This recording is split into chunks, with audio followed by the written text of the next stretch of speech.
তীব্র বিতর্ক, অভিযোগ পাল্টা অভিযোগ। এখন এক্সক্লুসিভ রিপোর্ট। রবিবার রাজস্থানে একটি নির্বাচনী সমাবেশে প্রধানমন্ত্রী নরেন্দ্র মোদীর মন্তব্য বিজেপি এবং কংগ্রেসের মধ্যে যুদ্ধের সূত্রপাত করে। প্রধানমন্ত্রী মোদী বলেছিলেন যে কংগ্রেস ক্ষমতা এলে দেশের সম্পদ বিতরণ করবে যাদের বেশি সন্তান রয়েছে তাদের কাছে। কংগ্রেস দাবি করেছিল প্রধানমন্ত্রী মিথ্যে বলছেন এবং হিন্দু মুসলমানদের মধ্যে বিভাজন তৈরি করছেন। বিজেপি 2006 থেকে প্রাক্তন প্রধানমন্ত্রী মনমোহন সিং এর একটি ক্লিপ দিয়ে পাল্টা আক্রমণ করেছিল, যেখানে তাকে বলতে শোনা যায় দেশের সম্পদের উপর মুসলমানদের প্রথম দাবি ছিল। আগের দিনের সমাবেশে প্রধানমন্ত্রী মোদী কংগ্রেসকে আরবান নকশাল দল বলেন। মাসুয়ারায় এক জনসভায় প্রধানমন্ত্রী মোদী বললেন, কংগ্রেসের ইস্তাহারে বলা হয়েছে যে তার মা বোনদের সোনার হিসাব করবে, সে সম্পর্কে তথ্য নেবে এবং তারপর সে সম্পত্তি বন্টন করবে। তারা কাকে ভাগ করবে? মনমোহন সিং এর সরকার বলেছিল যে দেশের সম্পদের উপর মুসলিমদের প্রথম অধিকার আছে। আগে যখন কংগ্রেস সরকার ক্ষমতায় ছিল তখন তারা বলেছিল দেশের সম্পদের উপর মুসলিমদের প্রথম অধিকার রয়েছে। এর অর্থ এই সম্পত্তি কাকে বিতরণ করা হবে? যাদের বেশি সন্তান রয়েছে তাদের মধ্যে এটি বিতরণ করা হবে।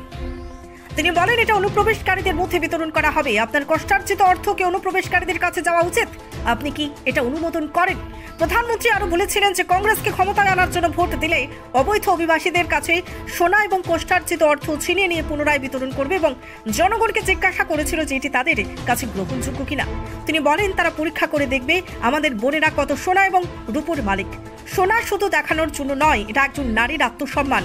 মঙ্গলসূত্রের মূল্য শুধু সোনার দামের মধ্যে সীমাবদ্ধ নয়, তাদের স্বপ্নের সঙ্গে সংযুক্ত।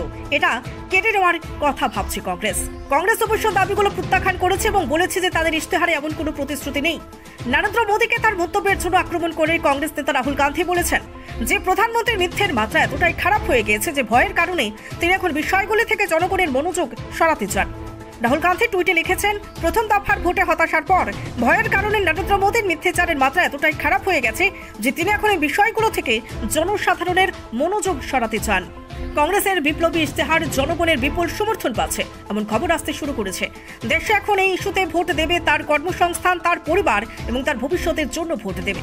অন্যদিকে বিজেপি প্রাক্তন প্রধানমন্ত্রী মনমোহন সিং এর একটি ক্লিপ শেয়ার করেছে এবং প্রশ্ন করেছে যে কংগ্রেস তাদের নিজের প্রধানমন্ত্রীকে বিশ্বাস করে না। প্রবীণ কংগ্রেস নেতা পবন খেরা প্রধানমন্ত্রীকে চ্যালেঞ্জ করেছেন যে দলের নির্বাচনী ইশতেহারে কোথাও হিন্দু বা মুসলিম শব্দটি লেখা আছে কিনা তা দেখান। তিনি এক্স পোস্টে করা একটি ভিডিওতে বলেছেন, আমরা প্রধানমন্ত্রীকে চ্যালেঞ্জ জানাই যে আমাদের ইশতেহারে কোথাও হিন্দু বা মুসলিম শব্দটি লেখা আছে কিনা তা দেখান। আপনার মানসিকতায়, আপনার রাজনৈতিক মূল্যবোধে এই ধরনের হালকা ভাব রয়েছে। আমরা যুব, নারী, কৃষক, আদিবাসী, মধ্যবিত্ত এবং শ্রমিকদের জন্য ন্যায় বিচারের কথা বলেছি। আপনি কি এতে আপত্তি করেন? প্রধানমন্ত্রী মোদীর পূর্ববর্তী সরকারের সম্পর্কে এই বক্তব্য ছিল 2006 সালে তৎকালীন প্রধানমন্ত্রী মনমোহন সিং এর একটি বিবৃতির বিষয়। Bureau report, reporter TV 3।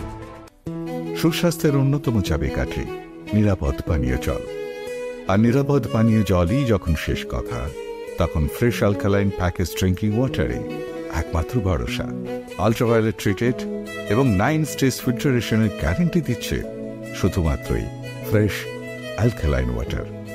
বিশুদ্ধতার প্রতিটি ধাপ পেরিয়ে যাবতীয় অ্যাডিড মিনারেল সমেত সম্পূর্ণ স্বয়ংক্রিয় মেশিনে কোনো হাতের ছোঁয়া ছাড়াই ফ্রেশ অ্যালকালাইন ওয়াটার আপনার সুস্বাস্থ্যের অন্যতম চাবিকাঠি। Fresh alkaline water, drink the difference. আধুনিক চিকিৎসা ব্যবস্থার প্রথম সোপান নির্ভুল ডায়াগনস্টিক সিস্টেম। বিশালগড়ে প্রথম ইকোকার্ডিওগ্রাফি, তার সাথে ultrasonography, digital X-ray, dental X-ray এবং সব ধরনের রক্ত পরীক্ষা, তাও আবার একই ছাদের তলায়। শুধু তাই নয়, রাজ্য এবং দেশের প্রখ্যাত চিকিৎসকদের সমাহারে এক উন্নত ডক্টরস চেম্বার। সুরক্ষা diagnostic centre, near opposite of new town hall, near Bishalgarh sub division হাসপাতাল, বিশালগড়, সিপাহীজলা, ত্রিপুরা।